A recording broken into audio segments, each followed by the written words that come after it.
Bonjour à tous. Aujourd'hui, je vais vous présenter mon affiche scientifique qui s'intitule Caractérisation métagénomique de l'écosystème microbien. Pour faire une brève introduction, la viande de porc, de par teneur en nutriments et en eau, est un produit alimentaire favorisant la croissance microbienne suite à une contamination lors du processus d'abattage et de transformation. Ce cycle est influencé par une panoplie de facteurs, dont le statut sanitaire des porcs, puis les facteurs de risque de contamination doivent être étudiés afin d'en favoriser la maîtrise. Aucune étude, à notre connaissance, n'a suivi les mêmes animaux de la ferme à la piste de viande. Les études se concentrent plus sur différents environnements comme la ferme, le porc, l'environnement des abattoirs ou les pièces de viande. Puis ce qu'on veut voir, c'est les micro-organismes qu'on retrouve à la ferme.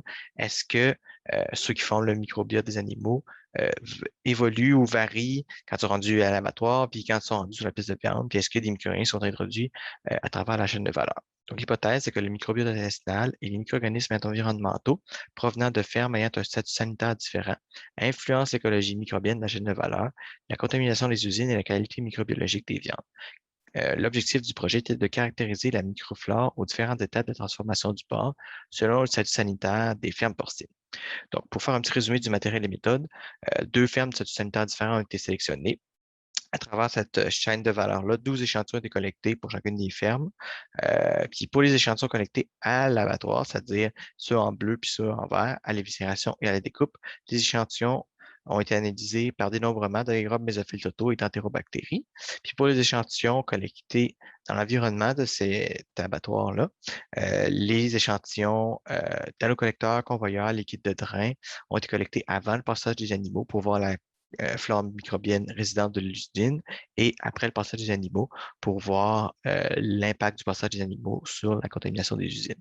Un point à noter, c'est que les aliments des porcs étaient en farine pour la ferme à statut faible plutôt qu'en cube pour la ferme à statut élevé. Ça a été fait parce que les animaux avaient des problématiques de diarrhée, donc il a été switché une vingtaine de jours avant l'échantillonnage pour traiter ces problématiques régulières de diarrhée.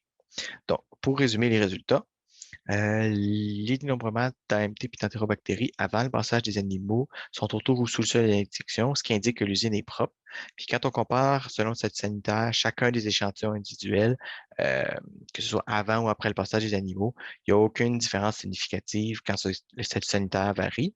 Donc, ce qu'on a fait, c'est que j'ai regroupé tous les échantillons pour la chaîne de valeur, puis je les ai comparés selon le statut sanitaire indépendamment des échantillons. J'ai fait ça pour les échantillons avant le passage des animaux, puis après le passage des animaux. Puis ce qu'on peut voir, c'est que seulement après le passage des animaux, pour les entérobactéries, il y a une différence significative, ce qui indique qu'il y a un risque plus important de trouver ces entérobactéries-là quand la ferme, quand le statut sanitaire des animaux est plus faible.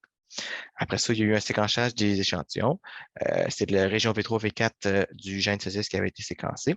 Puis ce que ces séquençages-là m'a permis d'identifier, c'est que Acinetobacter, Clostridium et Rosia sont les bactéries les plus abondantes à travers la chaîne de valeur. Puis ce que j'ai pu voir aussi avec le séquençage, c'est la diversité des micro-organismes retrouvés dans chacun des échantillons.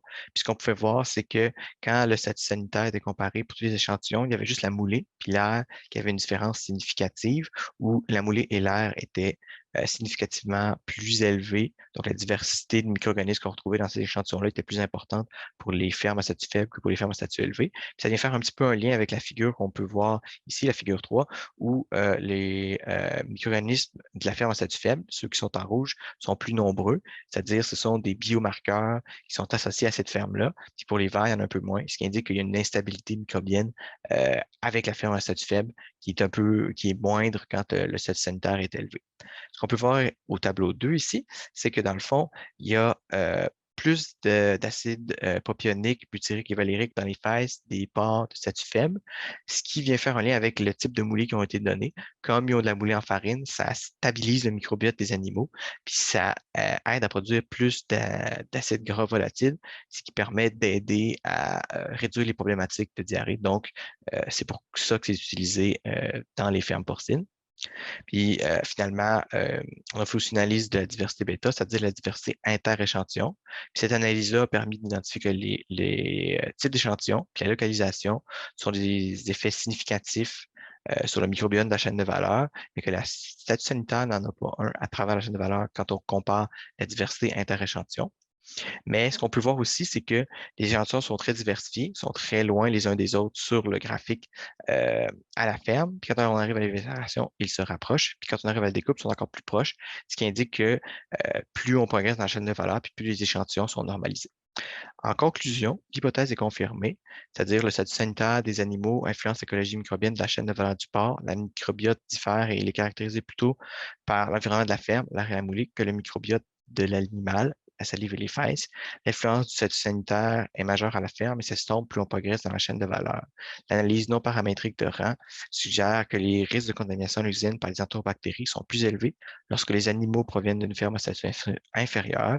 Ainsi, ces résultats suggèrent que l'amélioration du statut sanitaire des porcs réduit les risques de contamination d'origine microbienne en usine. Je veux remercier nos partenaires. Merci de m'avoir écouté. Avez-vous des questions?